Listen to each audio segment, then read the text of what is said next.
Hi, and welcome to session 1 of the Personal Power Series.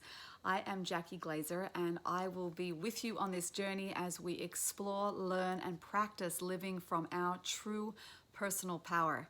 So, according to Judaism, personal power is really the ability to live with self-mastery, to be able to live with a proactive focus, a proactive choice around how I behave, how I respond, who I am in relationships, rather than a reactive default position, so to speak. And this ability to be proactive, to be able to have choice around our responses, comes from the soul rather than from the body or from habitual patterns that we formed over our life. And it's about being able to make a choice given all the information, given the ability to have a wider perspective. Many different factors play into this ability to live from the soul, which is what this session's about. And our patterns, our reactions, are things that reduce our power. They're the things that take our power away. We end up living from a smaller place, and ultimately it affects our effectiveness and our ability to succeed in anything that we do. So in order to understand these things more deeply and to explore it in ourselves, there are a couple of ideas we need to become familiar with from a Jewish perspective or a Jewish lens. It turns out from a Torah perspective that inside each one of us there are two different worlds. There's the world of connection, which is a world of love, a world of intimacy, a world of building, a world of inner power, and a world of calm. And there's a world of disconnection. The world of disconnection, we all know this one, where we feel like we just feel anxious, we feel alone. It's a world of fear, a world of apathy, a world of destruction, a world of anxiety. And we feel really off balance. We feel small. We feel like no one loves us, right? It's a Debbie Downer. And these two universes exist inside of us, and I can flick between one world or the other world, whether I'm aware of it or not, and I can do it in 2 seconds. And the reality of the world is that we know that everything's connected. Everything is connected, right? The interconnectedness of all beings.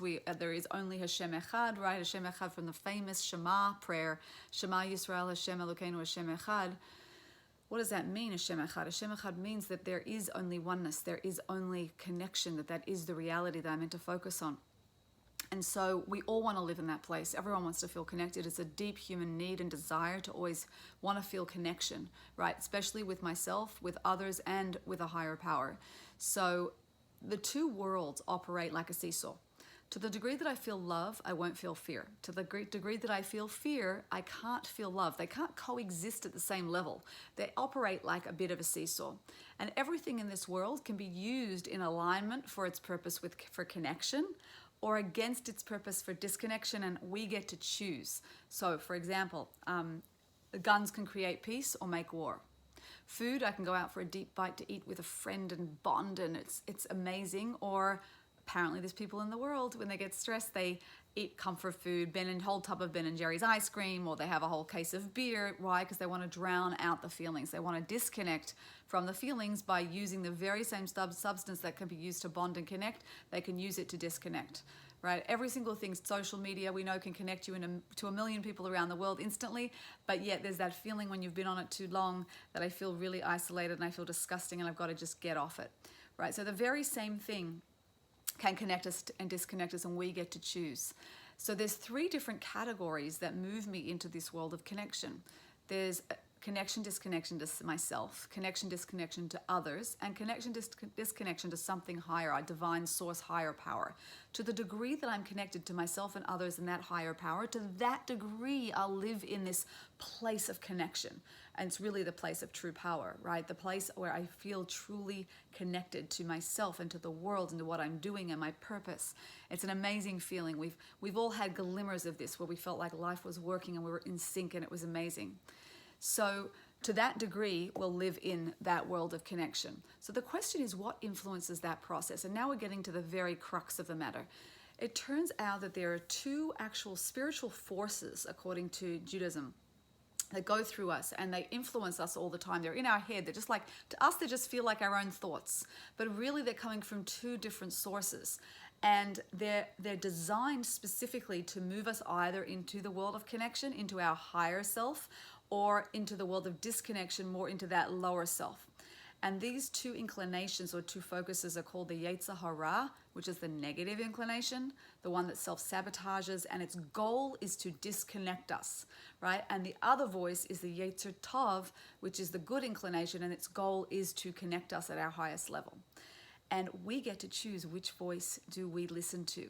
And to the degree that we are able to identify and listen to that positive voice, that Yetzer Tov, the Yetzer Tov wants us to become our full potential. It wants to build us. To that degree, we'll actually move into the world of connection. We'll be living from soul and we'll be living from our true power. So it's interesting, Pirkei Avos, Ethics of Our Fathers, says, who is strong? Who is a strong person? Talk about personal power. Is a Gibor. Who is strong? Someone who overpowers his inclinations, meaning he can choose wisely. He does not run by them. He knows exactly which voice to listen to, because everyone has different voices in their head. And the only difference between a wise person and us is that they know which voice to listen to. So let's practice, and we'll start playing with these concepts. So we're going to do a meditation now briefly, and then there's also going to be, there's an online journal that you can access, and I highly recommend that you put the concepts that we're doing into practice by thinking further about it in a reflection and mindfulness exercise, and writing about it in the journal when you get a chance. So, okay, so taking a deep breath. Again, if you've never done meditation, it's best to find a place, a quiet place, turn off your phones, or turn off Do Not Disturb, and turn on Do Not Disturb, and to sit up in some way. You can be in any position. There's no right or wrong. And the approach with meditation is that we just allow whatever is happening.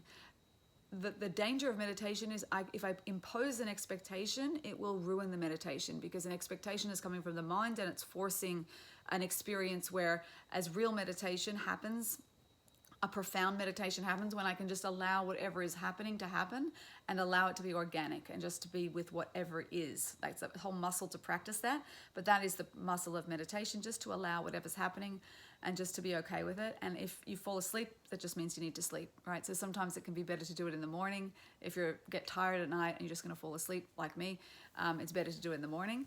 If not, if you're a night owl, so do it at night, right? Just find the best place for you. And it's easier to do it as a routine because you get into a set habit, and just get comfortable.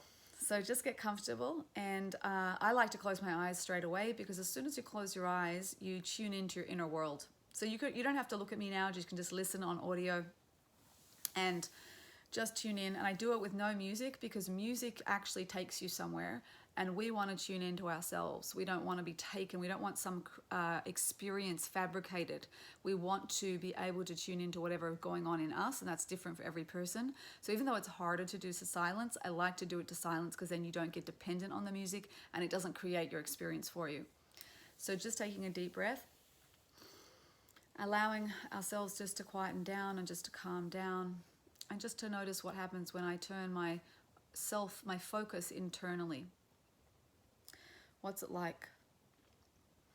Just bringing our attention now to the top of our head, and just allowing like a wave of awareness to move down from the top of our heads. And as that wave of awareness moves down behind our face and our neck, just allowing and giving permission for any tension to release and let go easily and effortlessly, however much it wants to let go. Just moving down like a wave of awareness down your shoulders and your arms, down into your arms and your hands and the tips of your fingers. And just quietening down, knowing there's nowhere you need to be. There's nothing you need to be doing now. There's no right or wrong. Just being with whatever is happening.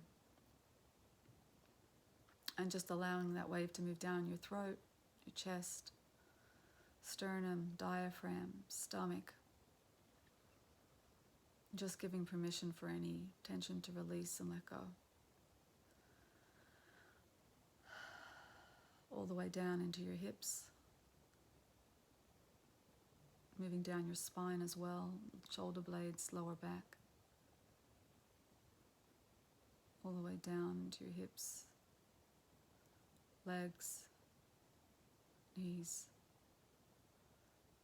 calves, into your feet, to the tips of your toes.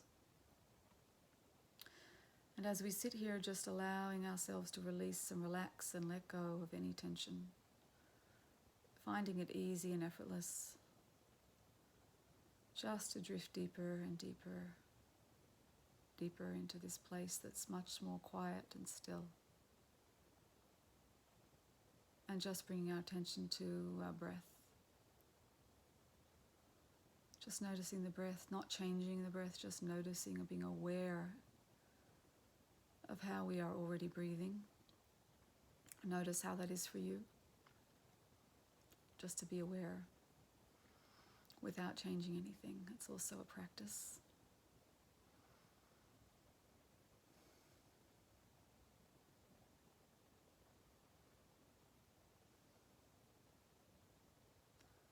And just notice which parts of your body are tense, which parts are relaxed.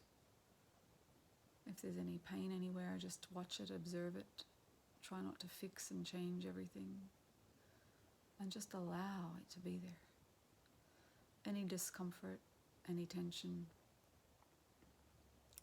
just allowing it to be there if it doesn't want to relax and let go. And just noticing the breath, the inhale, the exhale.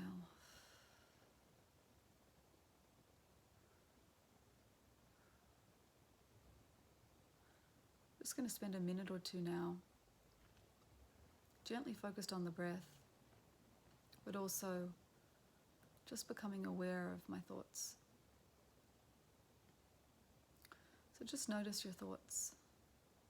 Again, not trying to judge or analyze, just being conscious and aware and curious. Just notice where the mind goes without trying to fix and change. And whenever you notice you're off somewhere else, just bring your attention gently back to the breath.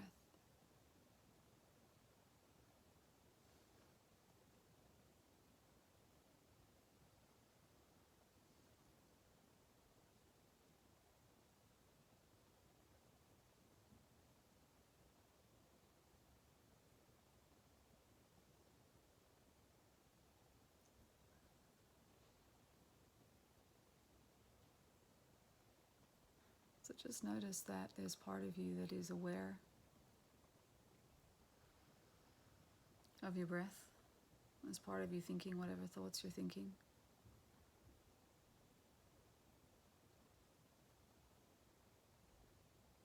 And there's part of you aware of those thoughts.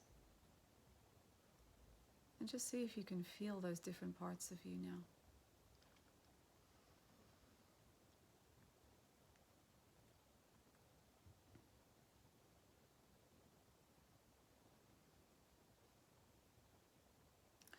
And it's in this place I want you to gently take your time to think of an idea, an example of an experience in the past where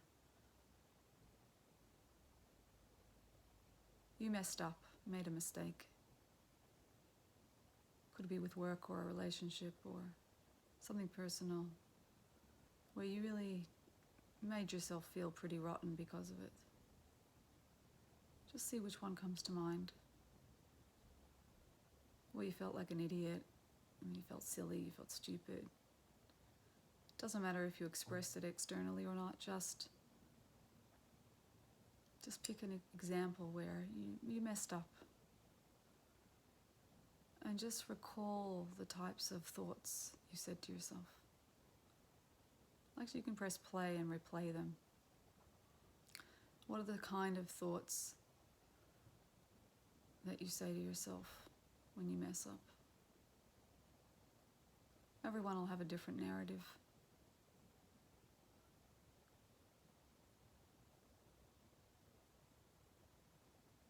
I'm just replaying that example right now where you messed up and how you spoke to yourself and how it made you feel.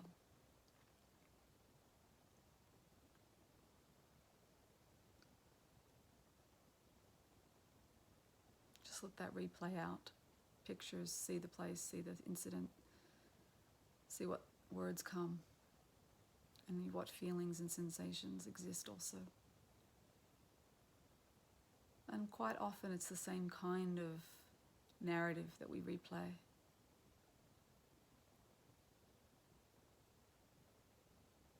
There's another part of you that's watching all of this, the awareness part.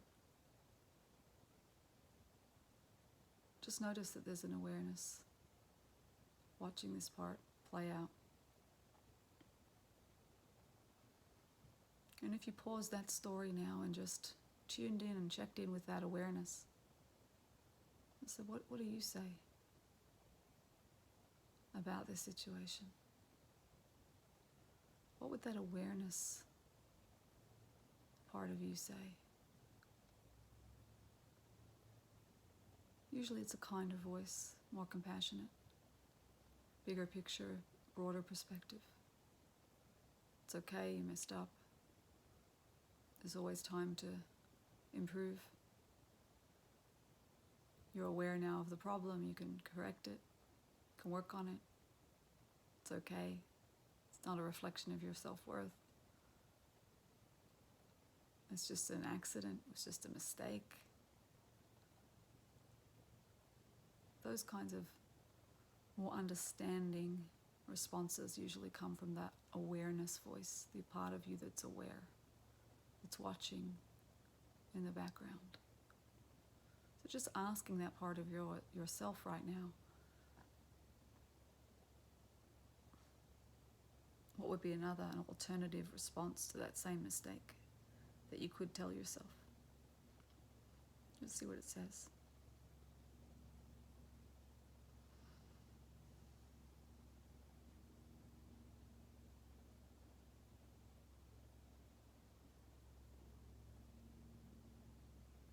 So just noticing these two voices.